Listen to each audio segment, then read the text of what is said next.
The flight had departed from New York's JFK Airport on a crisp autumn morning, carrying a mix of business travelers, families, and tourists eager to reach their destinations. Among the passengers was Edward Harrington, a self-made millionaire known for his real estate empire that spanned several continents. Harrington had built his fortune through shrewd investments and relentless work, amassing a net worth that placed him among the elite. Traveling with him was his 10-year-old son, Lucas, who had been diagnosed with autism spectrum disorder at the age of 3. Lucas's condition presented unique challenges, particularly in environments filled with unfamiliar stimuli, such as a confined space of an airplane cabin. Harrington had taken every precaution for the journey. He had booked first-class seats to provide more space and privacy, and he carried a bag filled with Lucas's favorite sensory toys, noise-canceling headphones, and medications prescribed by specialists. Despite these preparations, flights had always been difficult for Lucas. The hum of the engines, the pressure changes during takeoff, and occasional turbulence often triggered overwhelming reactions. Harrington knew this all too well, having experienced similar incidents on previous trips. He had even consulted with therapists who specialized in autism to develop strategies for managing such situations, but nothing could fully predict or prevent a meltdown. As the plane leveled off at cruising altitude, the cabin crew began serving refreshments.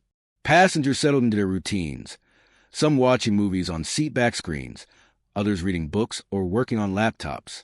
Harrington glanced at Lucas, who appeared calm at first, fiddling with a small puzzle toy. But then, without warning, a slight jolt of turbulence shook the aircraft. It was minor, barely noticeable to most, but for Lucas, it was a spark that ignited a firestorm. He dropped the puzzle, his hands flying to his ears, as he let out a piercing scream.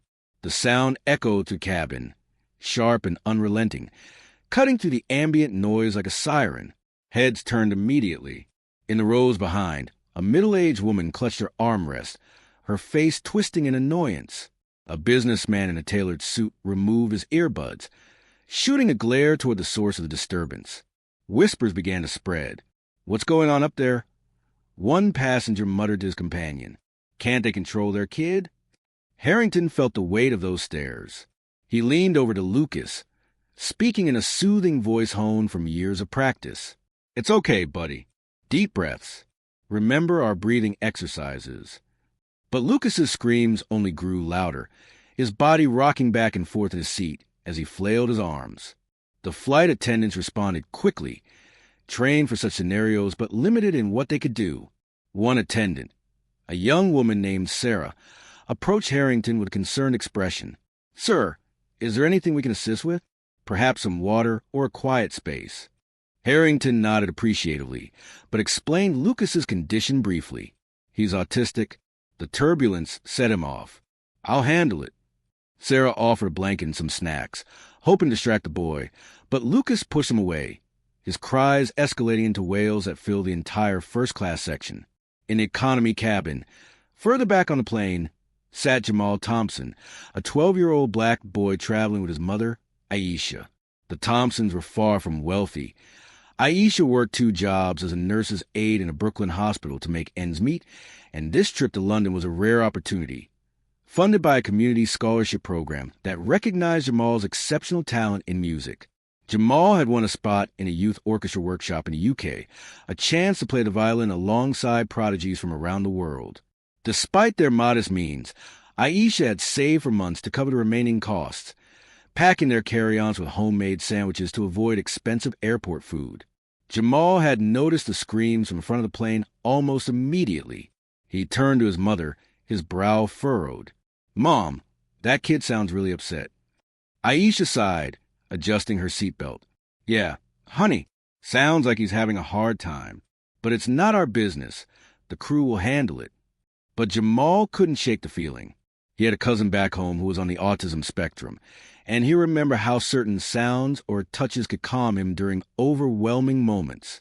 Jamal himself had faced challenges growing up in a tough neighborhood, where empathy wasn't always the norm, but his mother had instilled in him a sense of kindness and awareness.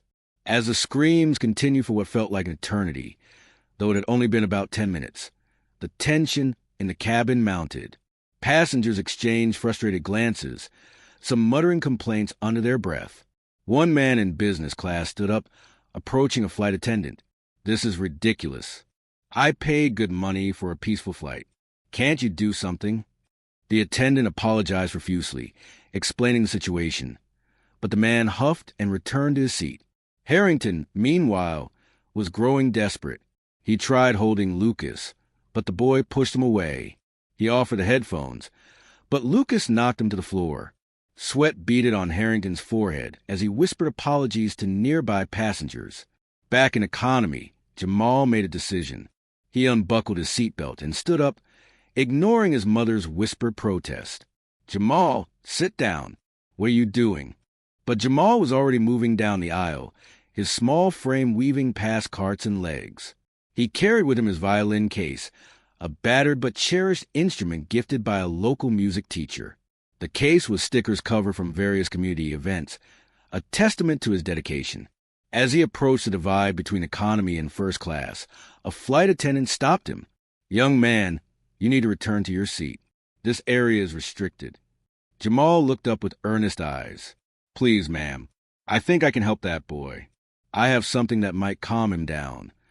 The attendant hesitated, glancing toward the screaming child.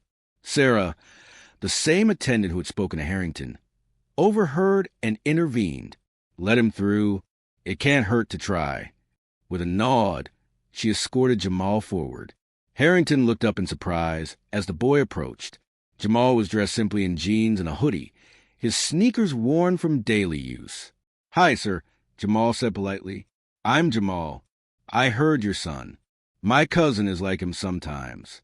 Can I try something?" Harrington, exhausted and out of options, nodded. "Sure, kid. What do you have in mind?"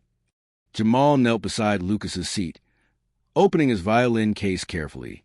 The instrument gleamed under the cabin lights, its strings taut and ready. Lucas's screams paused for a split second as he noticed a new presence, but then resumed.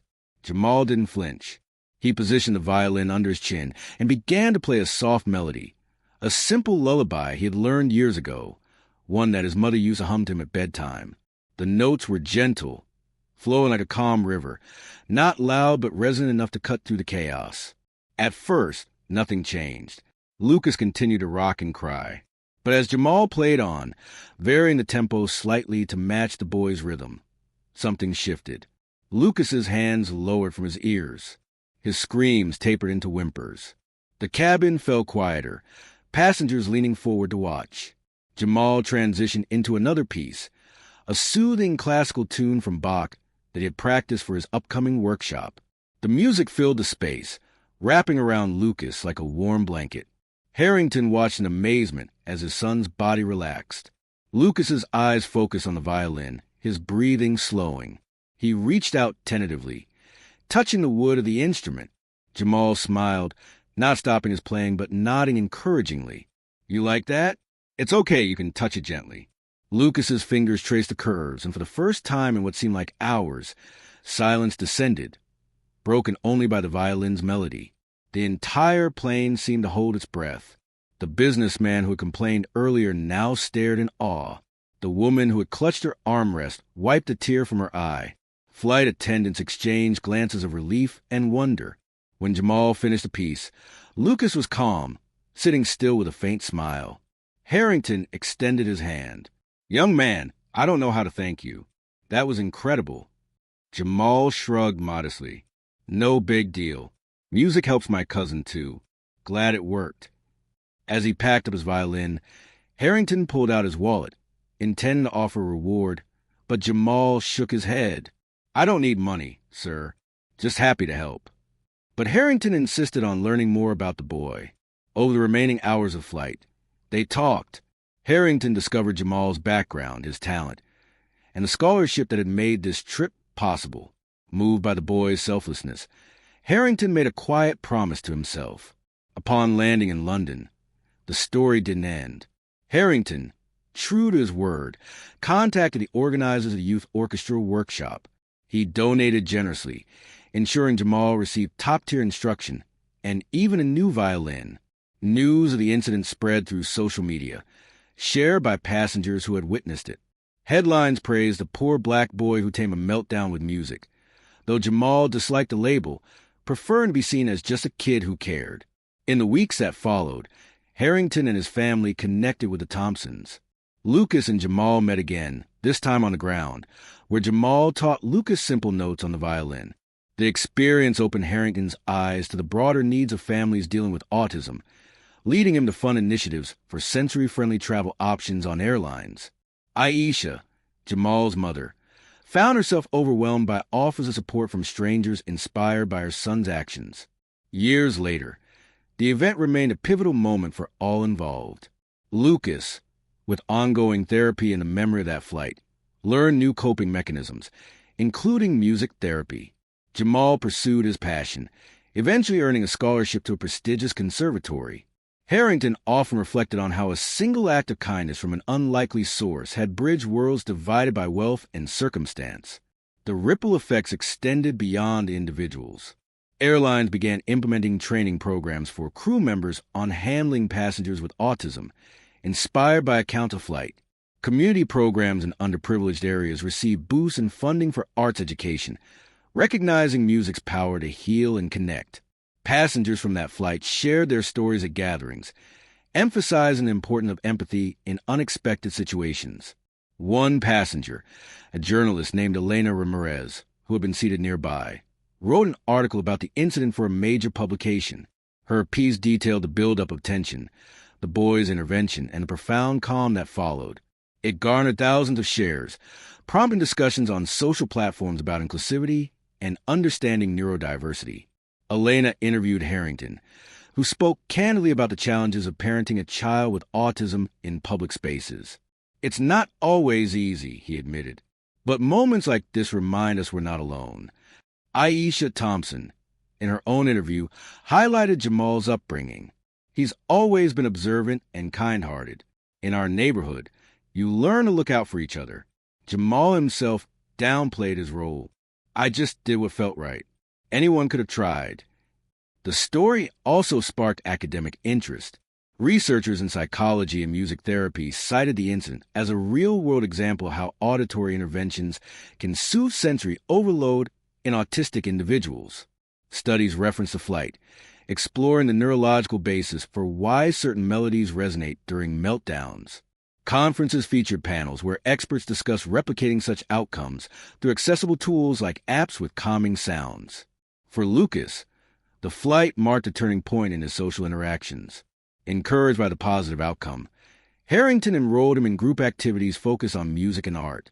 Lucas discovered a talent for rhythm, often tapping patterns that mirrored the violin strings. His screams became less frequent, replaced by hums and tunes that expressed his emotions more constructively. Jamal's life trajectory shifted upward. The attention from the incident led to invitations for performances at charity events, where he played for causes supporting autism awareness and youth arts. He met mentors who guided his career, helping him navigate the competitive world of classical music. Despite opportunities for fame, Jamal remained grounded, crediting his mother and community for his.